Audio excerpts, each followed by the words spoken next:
A man named Woods decides to survive alone in the jungle for 5 days. But there's something relentlessly stalking him. This being is revealed to be from another world, unknown to Woods.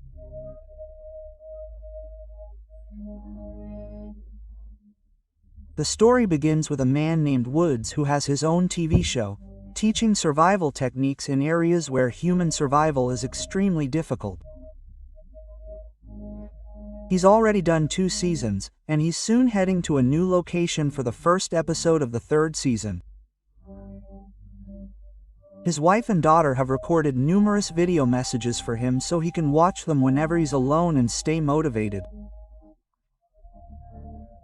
Woods' team includes 3 other members: his younger brother, Terry, a man named Bill, and a girl named Ing. After a 7-hour drive, they arrive at a restaurant where they meet their guide.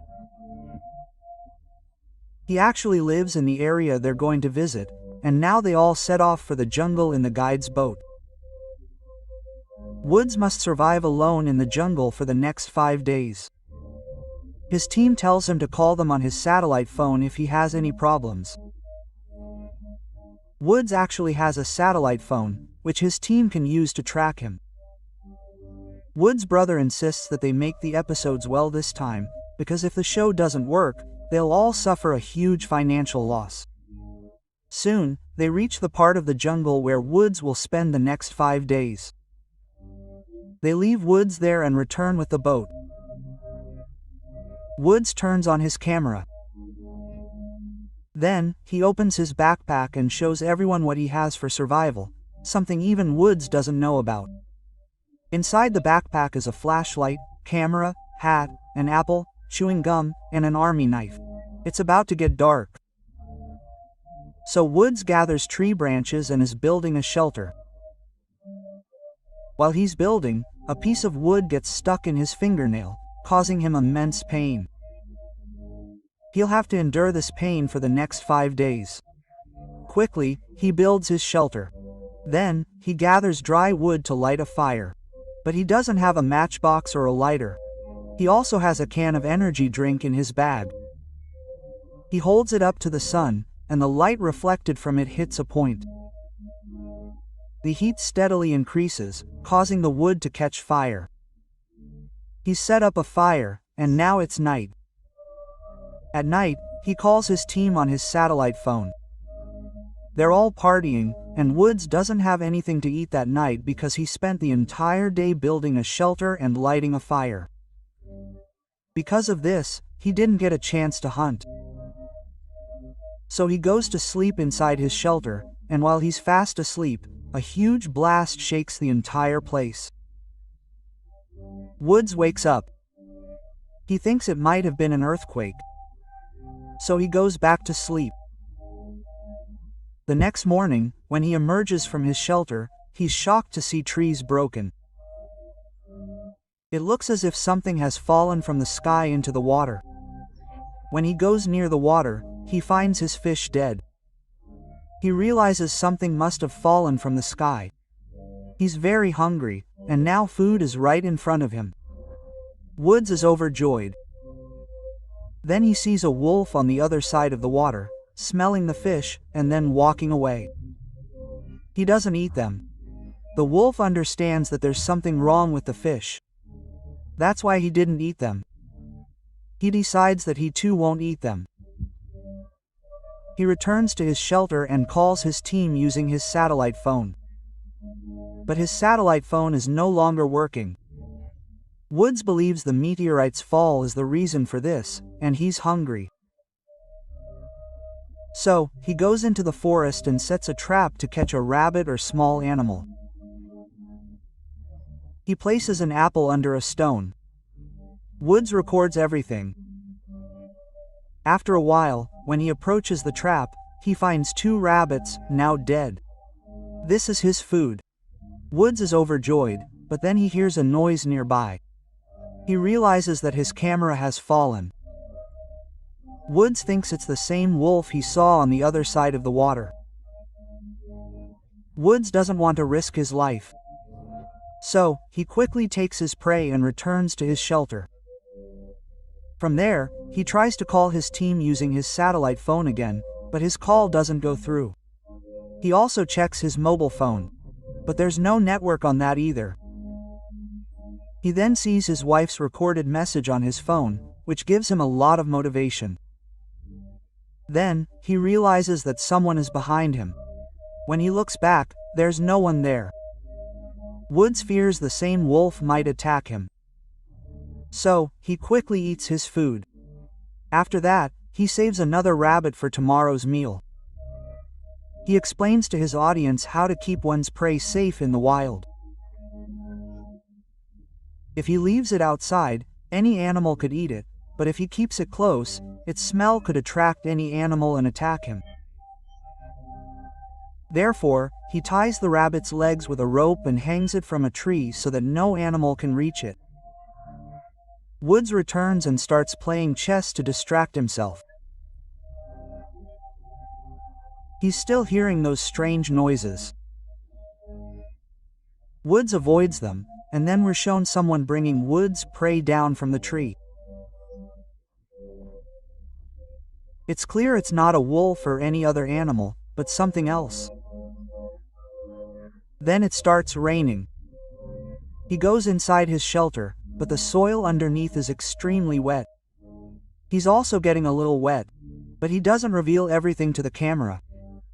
He's just trying to convince his audience that he's built a great shelter and is completely safe. A moment later, he hears a scream. The sound is so alarming that Woods gets scared. He takes out his night vision camera and looks around, but sees nothing, so he goes back. But the fear keeps him awake. He spends the entire night awake. Woods becomes frustrated. His mind is failing him. But he can't leave the show. Because if he does so, he and his teammates will suffer huge financial losses. So, he turns on the camera again and fakes a smile for his audience, trying to keep them from realizing his true identity. Everyone thinks he's had a great time here, and that he's an expert at surviving in such places. Then, he goes to retrieve his prey, the rabbit, his meal for the day. But to his surprise, his prey is no longer on the tree. He realizes it's not the animal's doing. Returning, he tries to contact his team again via satellite phone. But his satellite phone still doesn't work. He realizes he'll have to survive here. So, he sets traps once again to catch his prey. After a while, when he goes to check the traps, he finds them gone. This means someone else has taken whatever he's caught. He also discovers a strange, sticky substance beneath a trap he's never seen before. He returns to his shelter, but his satellite phone, which he had left on top of his bag, is gone. Woods, at a loss for who is behind this, suddenly turns his attention to the chess game he was playing alone. But now someone else has made a move that is absolutely perfect. Wood realizes that someone else is there.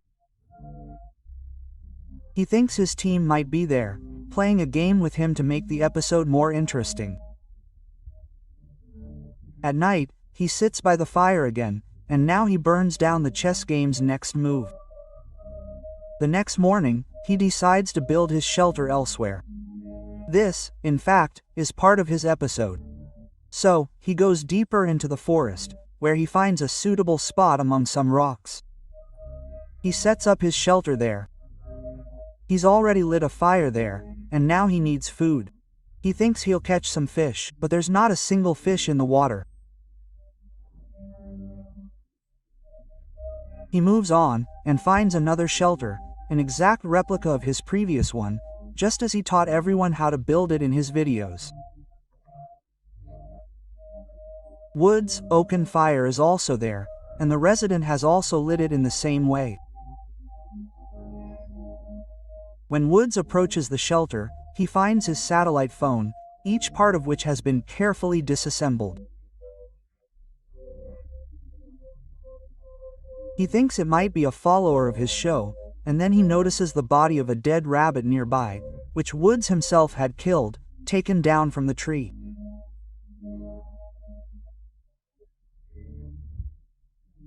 He also finds the body of a wolf, killed in the same manner Woods taught him to kill his prey. He's trying to figure out how to clean it, and then he hears someone approaching. Woods quickly hides under a stone. But Woods doesn't realize that the trap he taught his audience to make was much smaller. This is a larger version, meaning he's under a trap, and he quickly spots Wood. Isu escapes the trap. He realizes that just as he caught the rabbit with a small apple slice, someone else in the forest has also trapped his rabbit and killed the wolf. Wood is now terrified. He runs to his shelter, and when he looks at the chest, he discovers another trick, and this one is so clever that Woods can't outwit him. Night falls. Woods sets up his 3 cameras around him so that anyone in the forest other than him will be captured. But whoever it is very clever. At night, after he goes to sleep, he turns all his cameras face down. When Woods wakes up in the morning and sees this, he realizes that whoever this person is very cunning. They come and go at will. Woods hasn't seen them yet, but fear now grips Woods. He quickly packs his things and begins filming the end of the episode, wanting to get away as soon as possible. When suddenly, a loud noise is heard, accompanied by a wave, which pushes Woods into the water. Woods somehow manages to get out of the water, bleeding from his eyes, nose, and ears. Woods realizes his life is in danger. He starts running, and while running, he falls into a pit. As he faints, he sees a figure above him, looking down at him. Woods faints. After a while, he regains consciousness and desperately wants to get out of the pit. Although he lacks the strength, Woods refuses to give up. He somehow manages to climb out of the pit and quickly reaches his pickup point. There's a camp there, but he doesn't see anyone nearby. There's blood on the tree, and then he sees his brother hanging upside down. He runs to him and pulls him down. He's still alive. It doesn't take long for Woods to realize that his brother's 2 companions have been killed. He tries to call for help by radio, but the radio isn't working. Woods takes a medical kit and tries to go to his brother, only to be confronted by the very creature that had been stalking him in the forest all along. This isn't a human, but an alien. He can see Woods and once again releases a wave from his mouth to attack him. Woods dodges the wave and runs towards the forest. That night, this same alien had fallen from the sky into the water. The alien is now chasing Woods. Woods cleverly jumps over the same pit into which he had fallen just moments before, and the alien, unaware of the pit, falls into it. Woods throws large stones at him from above. Woods, convinced that the alien has been killed, runs to his brother, but his brother is now dead. He too is trapped in the forest. Even though the alien has been killed, he has no way of getting out. Woods takes out his mobile phone and looks at the recorded message his daughter had recorded for him. After reading it, he becomes motivated. He wants to get out of here and return to his family at any cost. He gives himself a shot of energy and finds the way to his guide's house, which is 6 hours away, and sets off in that direction. After 6 hours of continuous travel, he reaches his guide's house. The guide isn't there, but the TV is on. The news is blaring that aliens have attacked the entire world. Major cities have been destroyed. The news is telling everyone in the cities to leave. But Woods knows full well that this is useless.